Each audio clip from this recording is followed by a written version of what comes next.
Hello guys, good morning. Once again, dito na naman tayo sa ating alituntunin, no? Panibagong araw, panibagong vlog na naman ang gagawin natin sa umagang ito.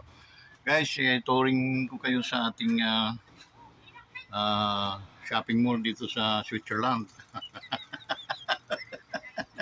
Chug chug chug. It's a prank! Ito guys, yung mga products natin. Ayun, ayun tayo doon. Sometimes, mga mantika, ayan o. Tapos, ketchup, chicharon, pancit canton, goods, bags, baskets, yeah, for sale. And then, stocks of pungkan, okay. And then goods, once again. Okay. So, we have the container. And then, ayan. Tapos dito tayo sa ating mga sabit. And then dito tayo sa ating saging muna din. Ayan. Saging hilaw pa pero bukas hinog na yan. Nakaano yan guys, nakabatad. Sinisprayan ng pampahinog. Ayan. Tapos guys, baba. Dito tayo sa fruits.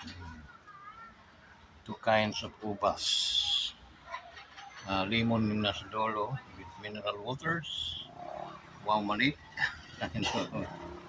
And then dito tayo sa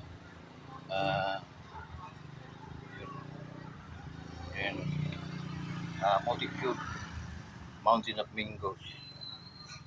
Okay. Then third row, red apple, green apple, Fuji, Pera, apple. There's the sugar cat. Sometime with the fourth row with sweet rose.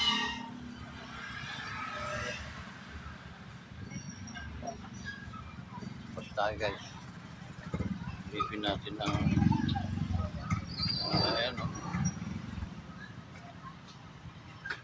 Ito yung mga katabi ko naman. Kumusta lang ang prutas din. Tapos ito yung itsura sa labas. Parang nasa mall, ano? Sa lahat ng fruit stand dito sa palengking ito lang yung Kevins ang pinakagwapo forma. Hindi tayo nakakaabala sa daan kasi yung space natin, no? So, diba? Ito yung daan, no? Ang tala yung mga yun, inakaw na nila yung space ng mga dadaanan ng tao. Yari kay Yorme yan eh, pag si Yorme na pa siya. Magsasampigay ni siya sa siguro. Di ba namin? Yan sa atin, nasa proper tayo. Hindi tayo nagnakaw ng space. So yun. Sabihin natin na very nag-cooperate tayo sa mga ano. Magnanakaw ng space. Ang papangit. Wala tayong ninakaw ng space. Smooth yung pagdaan ng tao. Okay? So, para tayong nasa mall. Kasi gwapo naman yung tindero.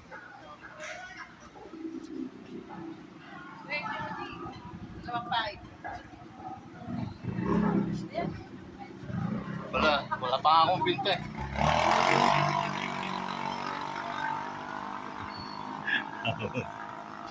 Ayan yung Jollibee. Ayan. Somewhere over there is Rizal Mall, and then Rizal. Rizal. Okay.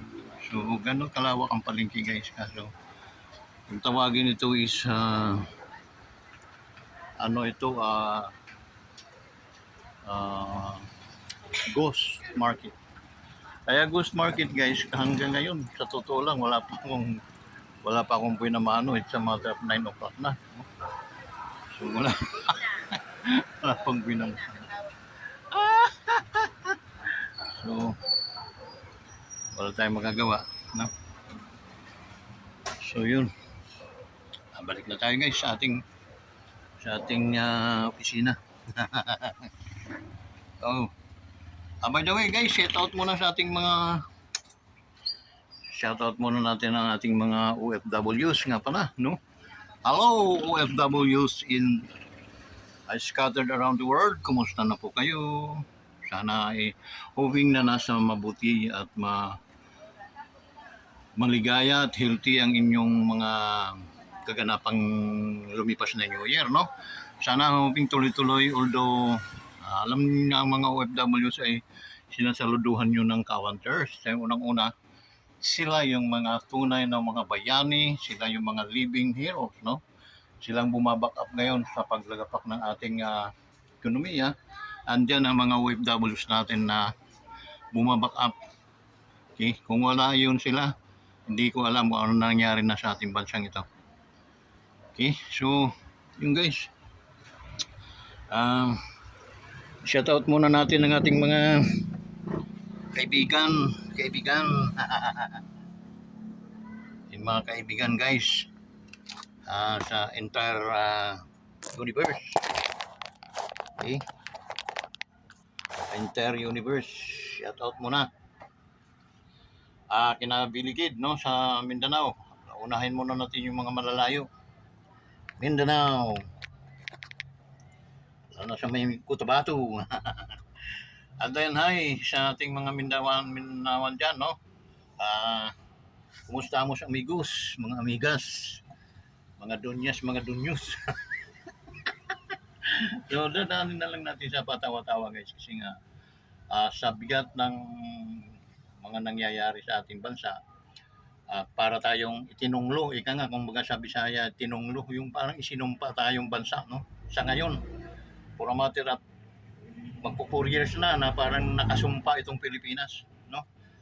Bakit guys? Dito lumutang ang mga nakawan sa ating bayan, ang kakapal ng mga mukha. Okay? Balik tayo sa shoutout. I-shoutout sa aking mga kaibigang mga kapastoran nga pala, no? Sa entire universe, yung mga naniniwala si Jesus ang tagapagligtas ng ating the Savior of our world, of our souls. It is the God that healeth thee. Okay?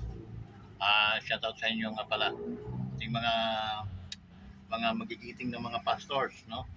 At sa mga mga pinili ng Diyos, yung mga ministers, no, na they are still ministering and spreading the word of God, no, the good news, the good tidings. Okay, so we are appreciated you guys, no. Salamat na mayroon pang mga pastor na masisipag sa mga panahon ngayon. Okay, sa ating mga kapwa mga guardians din, no, kinukumusta at sinashout out ko rin ng mga guardians entire Philippines, entire the world, no.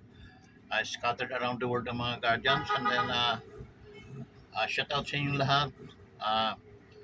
Nagmamano ako dun sa mga nakakataas. Ako nga pala si Founder Joshua Villarde, founder ng Guardians dito sa Kalagunahan, no? Luzon. So, mabuhay kayo, okay? Tuloy-tuloy lang mga Guardians na gumawa ng kabutihan, sumuporta sa kapulisan sa pagmimintina ng peace and order. Okay? Tayo ay mga auxiliaries, no, na katuwang tayo sa kanila. Ang pagkakaiba lang natin, sila may mga sweldo, tayo wala. So yun, unawaan na lang dahil tayo Tayo ay mga libre ika. So, yun guys. Ano pa? Sa ating mga men and women in uniform nga pala, no? Shout out sa inyo lahat. Ingat kayo palagi guys sa pang-araw-araw ninyong gawain. Maging sa inyong mga pamilya din, shout out din. Sana kung dumaan sa wall itong aking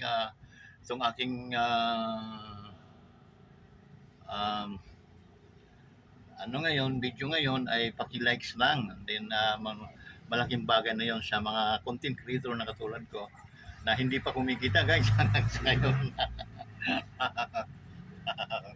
Balitaw. Balitaw ka di suportahan ka ninyo mga waray noon sa marlon nila.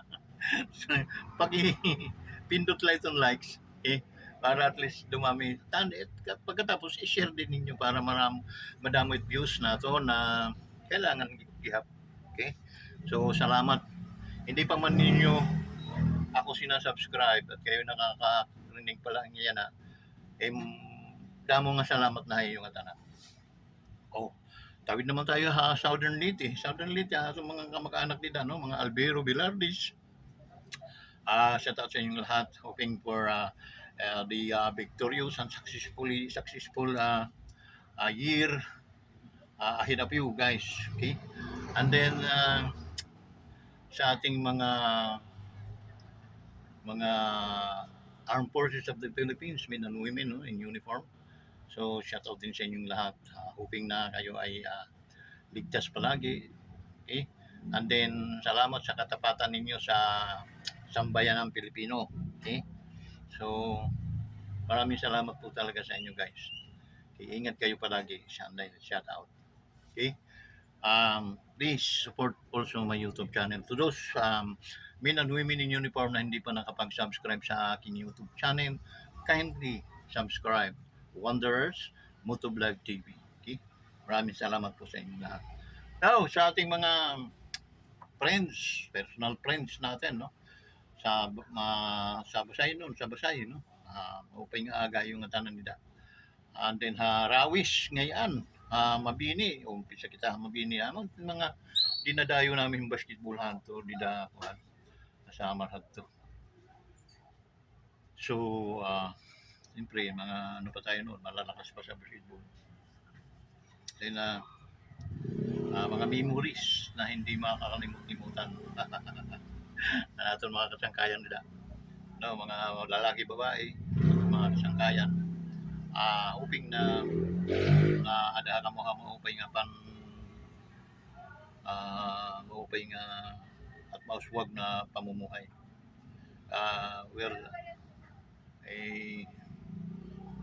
Just continue to do good and then believe that there is God who saved us, save you, and then God loves you so much. Okay? So guys, ano nga palang papaksain natin sa mga oras na to? Okay? Sometimes I feel parang nakakapanghina na rin, no? Panay na lang tayo pintura, no? Parang ang dami rin namang nagdudumi. Okay? Lalo na ngayon guys na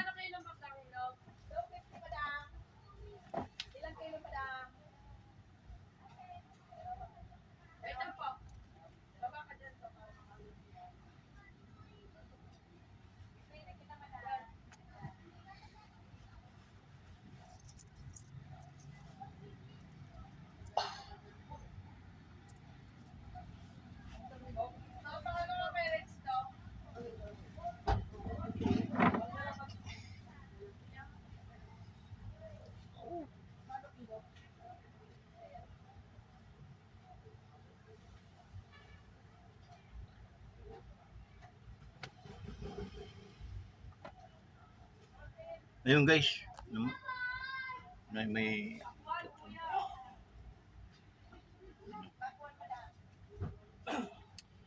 so mamahal ng binta nila sa mangga 250, samantala yun sa akin 220 lang. Okay. So hindi rin mga wise itong mga mamimili. It's okay. Marami siguro mga pera. Yun guys na Balik tayo. So, ano pa ang gagawin natin, no? Kaya lang tayo kumita na guys dito dahil pag hindi tayo kumikita at talagang walang mangyayari sa ating pang-araw-araw na gawain. Now, nasaan na tayo? Um,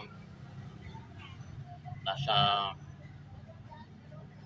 ano na tayo guys, no? Nasa mga pag pupuna doon sa mga nangyayari sa panahon ngayon. Mahirap din kasi una-una sacrifice ang madlang people dahil nga uh, halos mga sa totoo lang sa madaling pag-observation, no? Puro mga tarantado yung mga nahalal ng Pilipino sa Senado, lalo na sa Senado. Ilan nila lang matino dyan. Okay? Ang tunay na mga Pilipino. Ilan lang. Andyan lang sila Marcolita, sila Bungo, sila Bato de la Rosa, sila Rubin Padilla. Sino pa? Sino pa yung mga sila Alan Cayetano, si Villanueva, sila Ejercito, sino pa yun?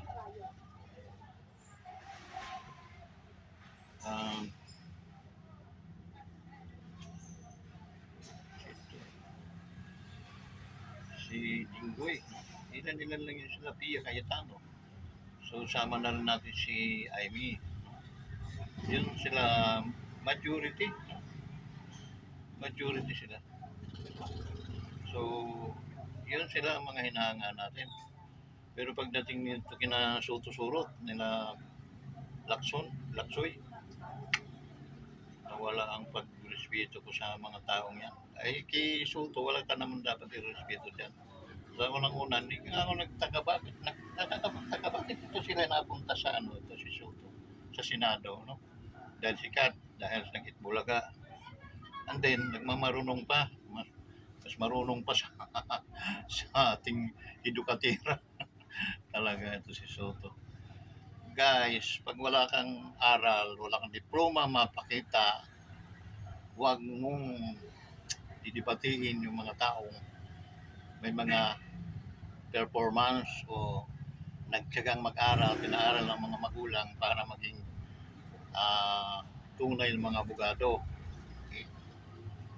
Doon pa lang, tiklob ka na dahil ikaw galing ka sa Surot, galing ka sa Itbulaga, anong tawag noon, galing ka sa school bukol, ka naman hayang ganyan, tapos feeling mo you're a genius person. Sko, anak ng puta.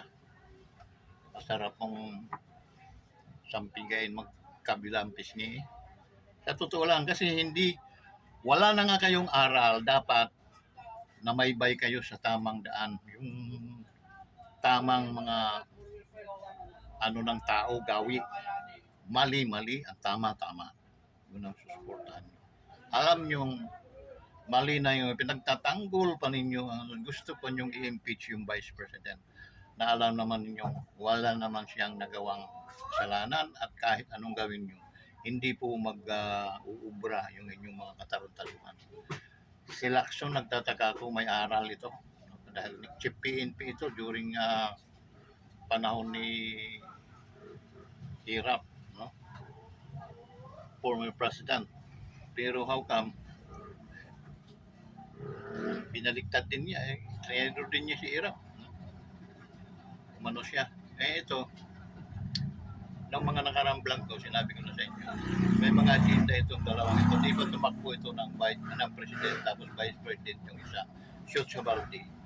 Siguro din na matanggap na bakit tayo manalamin nga kayo kung kaya-aya ba kayo sa mga ganong posisyon.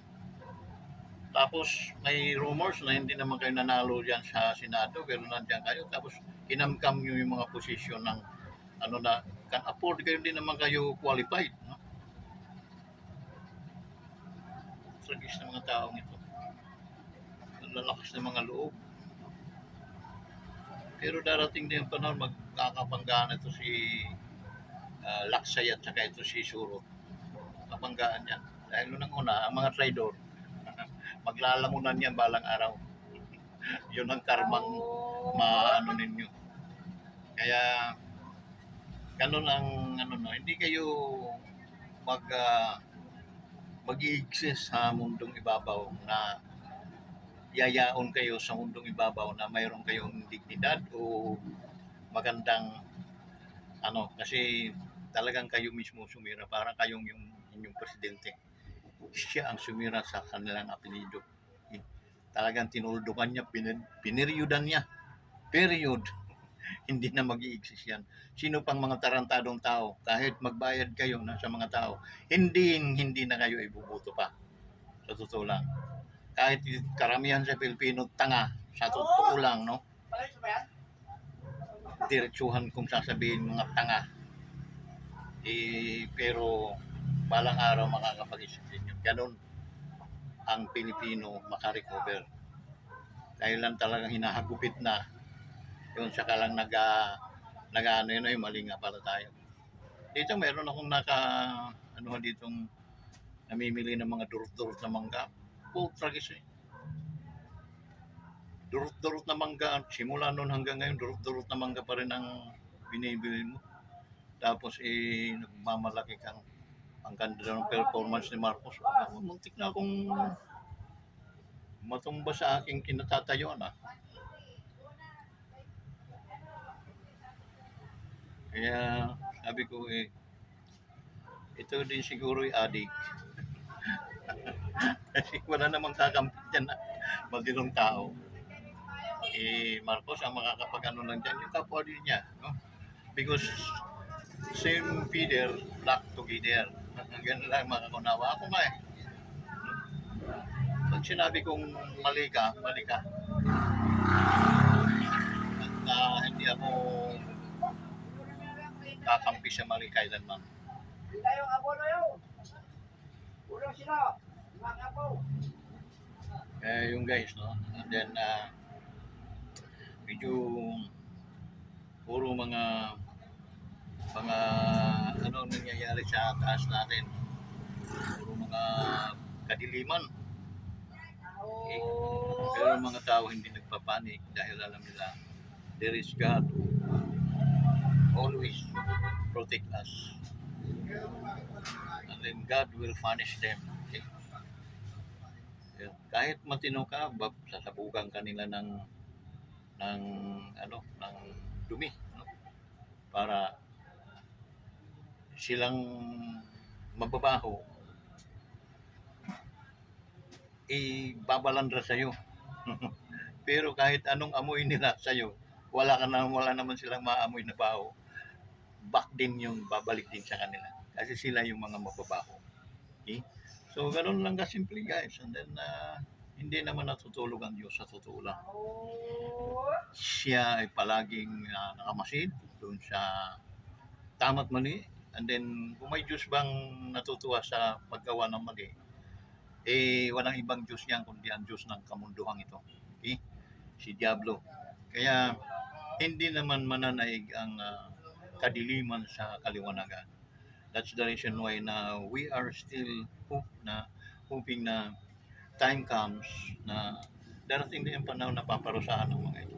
Hindi lang natin alam guys kung kailan. Hanggang sa third generation ng kanilang mga kadugo paparusahan yan. So guys, mas mainam pa na makapag-isip na tayo at tayo kung tayo nakagawa ng hindi maganda, tayo ay sisi na at tayo ay maghumingi ng tawad sa ating Panginoon at He is willing to forgive us. Okay? And then the word that He says to us, He give assurance that your sins and iniquity before I remember no more. Okay? So that's God who promised us. And that's the reason why na continue doing good. Okay? Because God is always looking at us. Naka-message siya palagi. Hindi siya natutulog guys. Okay? So yun, sa mga taong wala namang pakialam, okay, ito na yung time na kayo ay magising na, makialam na kayo. And then, umpisa na niyo magtanong, what happened to our nation? Okay. Our nation is para tayong sinisilaban, uti-uti.